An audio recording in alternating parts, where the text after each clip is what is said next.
S opatreniami proti slintačke a krývačke prišiel aj zákaz vstupu do niektorých lesov. O príčinách sa budem rozprávať s hovorcom Slovenskej poľovníckej komory Alojzom Kašákom. Pán Kašák, dobrý večer. Dobrý večer. Prečo ľudia nemôžu vstupovať do lesov v okolí ohniska nákazy? Tak práve z dôvodu, že tá nákaza je zatiaľ na farmách, tak aby sa nepreniesla tá nákaza do chovov, respektíve do voľnej prírody medzi raticovú zver, ktorá je takisto vnímavá teda na túto chorobu, je potrebné, aby ľudia minimalizovali ten pohyb. Samozrejme, týka sa to aj poľovníkov v tom reštrikčnom pásme. V podstate sú zakázané všetky poľovnícke aktivity, včetne lovu zvery.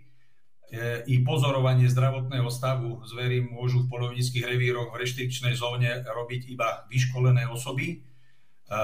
Tieto osoby musia byť zapísané v knihe návštev revíru a tieto pozorovanie stavu zvery alebo zdravotného stavu zvery sa môže robiť len tak, aby sa minimalizovalo jej vyrušovanie, teda aby sa tá zver nejakým spôsobom nedostávala do pohybu a dajme tomu nevošla niekde na tú farmu, kde je slintačka, krývačka, aby sa táto choroba nedostala do tých voľných revírov medzi poľovnú zver. Pán Kašák, ale dokáže teda lesná zver v prípade, že by bola nakazená alebo nemusí byť nakazená a dokáže preniesť vírus až na hospodárske zvieratá vo farmách? Poľovná zver, teda veľké kopytníky, dokážu byť vnímavé na túto slintačku, krývačku.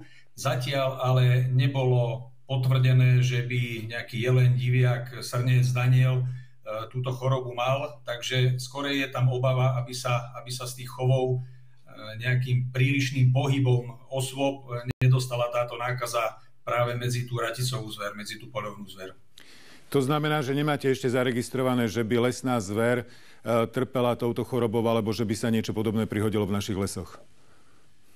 Do tejto chvíle nemáme informáciu o tom, že by bolo nejaké zviera mimo fariem, kde sa vyskytla slintačka a krývačka, teda konkrétne v poľovníckych revíroch niektorý druh raticovej zvery, že by preukazoval nejaké príznaky tejto slintačky, krývačky, alebo že by uhynutý kus zvery bol podozrivý z tejto nákazy.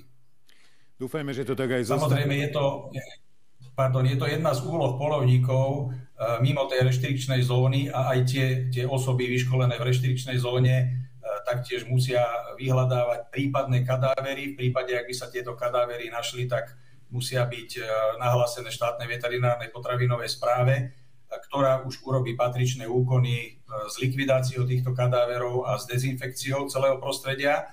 V tej ostatnej zóne, ktorá nie je reštrikčná, poľovníci v podstate vykonávajú bežné poľovnícke činnosti, včetne monitoringu zvery. V prípade, že by nejaká zver vykazovala príznaky slintačky, krývačky, tak je tam aj mimoriadne povolenie lovu, ktoré vydalo Ministerstvo pôdohospodárstva a rozvoja vidieka. Takže poľovníci sú povinní uloviť takýto kus zvery a samozrejme nahlásiť to štátnej veterinárnej potravinovej správe a robiť tie ďalšie úkony, ktoré s tým súvisia.